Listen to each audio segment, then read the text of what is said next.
سامعین و ناظرین، خواتین و حضرات، السلام علیکم ورحمۃ اللہ وبرکاتہ۔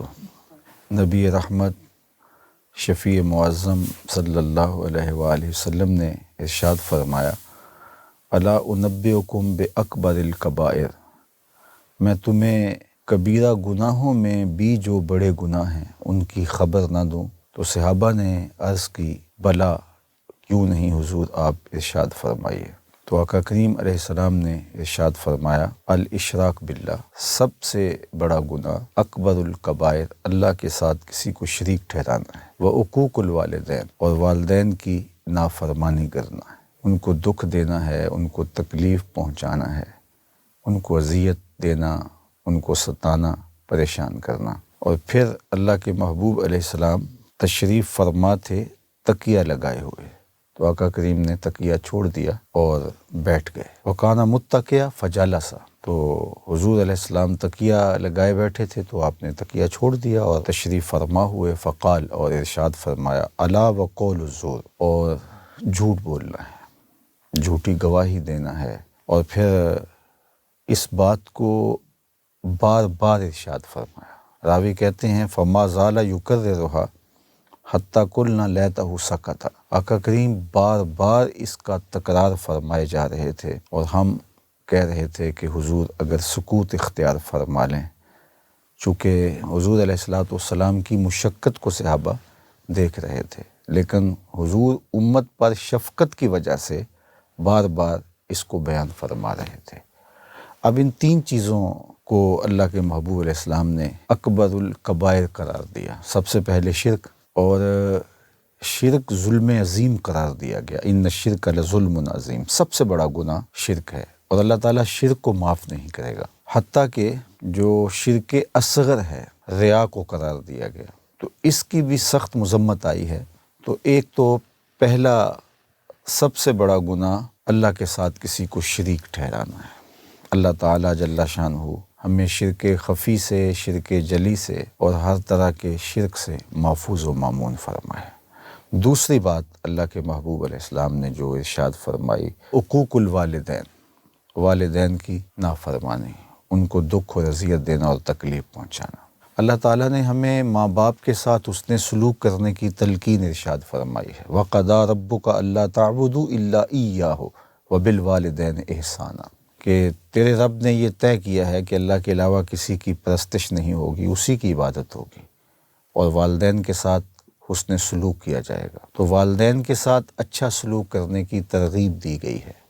ان کی نافرمانی کرنا، ان کو تکلیف پہنچانا شریعت میں بہت مذموم ہے، اور اس کو نہ صرف کبیرہ گناہ کہا گیا، اکبر الکبائر قرار دیا گیا۔ علماء نے کہا کہ وہ گناہ جن کی سزا آخرت میں تو ہے ہی ہے، دنیا میں بھی ضرور ہوتی ہے، ان گناہوں میں سے ایک گناہ والدین کی نافرمانی، عقوق الوالدین ہے۔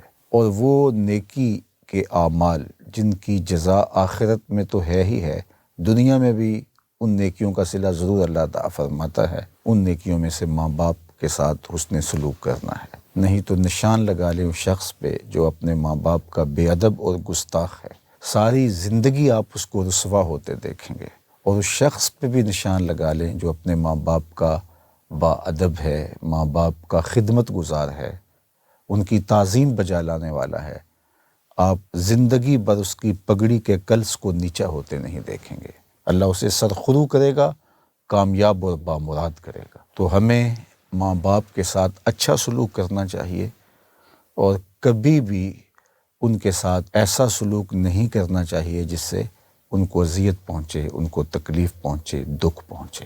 تو یہ دوسرا بڑا گناہ ارشاد فرمایا۔ اس کے بعد اللہ کے پیارے محبوب صلی اللہ علیہ وآلہ وسلم تکیہ لگائے تشریف فرما تھے، تو آقا کریم نے تکیہ چھوڑ دیا اور فرمایا، الا وقول الزور، سن لو، تیسرا بڑا گناہ جھوٹ بولنا ہے۔ یہاں ایک سوال آپ کے ذہن میں آ رہا ہوگا کہ شرک بہت بڑا گناہ ہے، لیکن اللہ کے محبوب علیہ السلام نے اس کو بیان کیا تو تکیہ لگائے ہوئے تھے۔ والدین کی نافرمانی بہت بڑا گناہ ہے، لیکن حضور نے اس کو بیان فرمایا تو حضور ٹیک لگائے ہوئے تھے۔ تو یہ جھوٹ بولنا قول زور، اس پر کیا وجہ کہ اللہ کے محبوب نے ٹیک چھوڑ دی اور حضور بیٹھ گئے؟ تو علماء نے لکھا کہ شرک کی خباثت اور شرک کا برا ہونا یہ تو بالکل واضح ہے، اور اس پر تو کوئی دوسری رائے نہیں۔ اسی طرح ماں باپ کی نافرمانی اور بے ادبی کرنا ایک ایسا جرم ہے کہ جس کی نوعیت کو سب لوگ تسلیم کرتے ہیں، لیکن جھوٹ انسانی زندگی کے اندر اس طرح در آتا ہے کہ وہ اس کو گناہ ہی نہیں سمجھتا اور اس کے معمولات کا حصہ بن جاتا ہے۔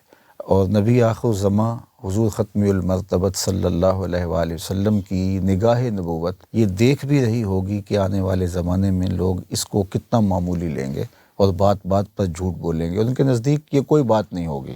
تو اس لیے اللہ کے محبوب نے اس کی اہمیت کو اجاگر کرنے کے لیے ٹیک چھوڑی اور حضور بیٹھ گئے۔ اور اگر آپ اس پہ غور کریں تو 3 تاکیدیں ہیں۔ ایک تو حضور نے ٹیک چھوڑی اس کی اہمیت کو اجاگر کرنے کے لیے، اور دوسرا اللہ کے محبوب نے الا سے شروع کیا، الا وقول الزور، اور یہ حرف تنبیہ ہے۔ اور تیسری بات فما زال یکررھا، حضور بار بار اس کا تکرار کر کے اس کی اہمیت کو اجاگر کیا، اس کی برائی کو واضح کیا، اور لوگوں کے ذہنوں کے اندر راسخ کیا کہ یہ کتنا بڑا جرم ہے کہ کوئی جھوٹ بولے۔ خاص طور پہ اللہ کے محبوب علیہ السلام نے جھوٹ کے حوالے سے بات کرتے ہوئے ان 3 چیزوں کا اہتمام کیا۔ تو جھوٹ بولنے سے برکت اٹھ جاتی ہے، جھوٹ بولنے سے آپ کے اعمال کا نور ختم ہو جاتا ہے۔ ابھی ماہ صیام چل رہا ہے تو اللہ کے محبوب کا فرمان بارہا آپ کی نظروں سے گزرا ہوگا، اور آپ نے بارہا حضور علیہ الصلوۃ والسلام کا یہ فرمان سنا ہوگا، من لم یدع قول الزور والعمل به فلیس للہ حاجۃ فی ان یدع طعامہ وشرابہ۔ اللہ کے محبوب نے ارشاد فرمایا کہ جس نے قول زور نہیں چھوڑا، جھوٹ اور جھوٹے کام نہیں چھوڑے، تو اس کے بھوکا اور پیاسا رہنے کی اللہ کو کوئی ضرورت نہیں ہے۔ تو روزے کا مقصد تو ان برائیوں سے اپنے آپ کو بچانا ہے، اور یہ ایک مضبوط حصار ہے ہمارا۔ لیکن اگر ہم جھوٹ بولتے رہیں، جھوٹی گواہیاں دیتے رہیں، ہمارے رویے، ہمارا طرز زندگی، ہمارا انداز معاشرت جھوٹ کے مطابق ہی چل رہا ہو، تو پھر ہم صرف فاقہ کاٹ رہے ہیں، صرف بھوک گوارا کر رہے ہیں، صرف پیاس برداشت کر رہے ہیں، تو روزے کا نور نصیب ہی نہیں ہو سکتا۔ تو ہمارا دین سچائی پر مشتمل دین ہے۔ اگر آپ مجھے پوچھیں کہ اسلام کا کوئی دوسرا نام، تو میں برجستہ کہہ سکتا ہوں کہ اسلام دین صدق ہے، اسلام سچائی کا دین ہے۔ اور میرے اور آپ کے آقا و مولا اعلان نبوت سے قبل بھی صادق و امین کہلاتے تھے۔ یہ میرے اور آپ کے آقا و مولا کی عظمت ہے، یہ حضور علیہ السلام کی شان ہے۔ تو ہم ان کے ماننے والے اپنی زندگی کو کس طرح جھوٹ کے ساتھ جوڑے ہوئے ہیں، اور شب و روز جھوٹ ہماری زندگی کا ایک انداز اور تیور بن گیا ہے، بلکہ ہماری زندگی کا جزو لا ینفک بن گیا ہے۔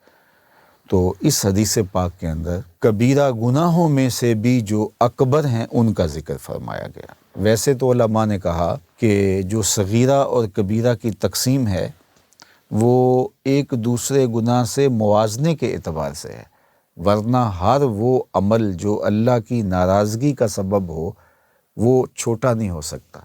جو بھی گناہ اللہ کو ناراض کر دے تو وہ گناہ چھوٹا تو نہیں ہے، وہ تو بڑا ہی ہے۔ تو کبیرہ اس لیے کہا گیا کہ اس پر وعید زیادہ ہے، اس کی سزائیں بیان فرمائی گئی، اس پر حد نافذ ہوتی ہے، آخرت میں اس کی سزا بیان فرمائی گئی ہے۔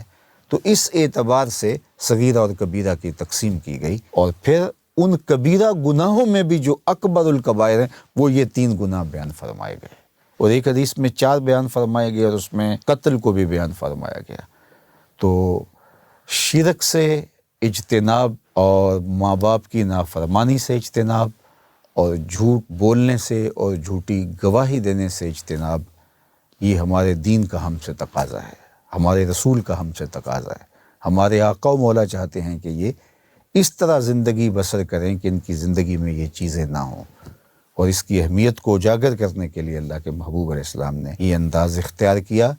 اور صحابہ کا وہ قول دیکھیے، حضرت ابو بکرہ نفیع بن حارث رضی اللہ تعالیٰ عنہ کا قول، وہ فرماتے ہیں کہ حضور بار بار اس کا تکرار کیے جا رہے تھے، الا وقول الزور، الا وقول الزور، الا وقول الزور، اور ہم کہہ رہے تھے کاش کہ حضور سکوت اختیار فرما لیں، حضور خاموشی اختیار فرما لیں، حضور مشقت میں ہیں لیکن حضور امت کے ساتھ جو شفقت کا ایک علاقہ رکھتے ہیں، آپ کے قلب اطہر میں امت کی جو بے پناہ محبت ہے، اس لیے حضور چاہ رہے تھے کہ میں بار بار اس کا تکرار کروں اور میری امت اس گناہ سے بچ جائے اور جھوٹ جیسے عیب سے عیب دار نہ ہو۔ تو ماہ صیام کی ان مبارک گھڑیوں میں ہمیں عزم مصمم کرنا چاہیے کہ ہم اپنی زندگی میں ان گناہوں کو داخل نہیں ہونے دیں گے۔ اللہ مجھے آپ کو اپنی حفاظتوں کے حصار میں رکھے۔ وآخر دعوانا ان الحمد للہ رب العالمین۔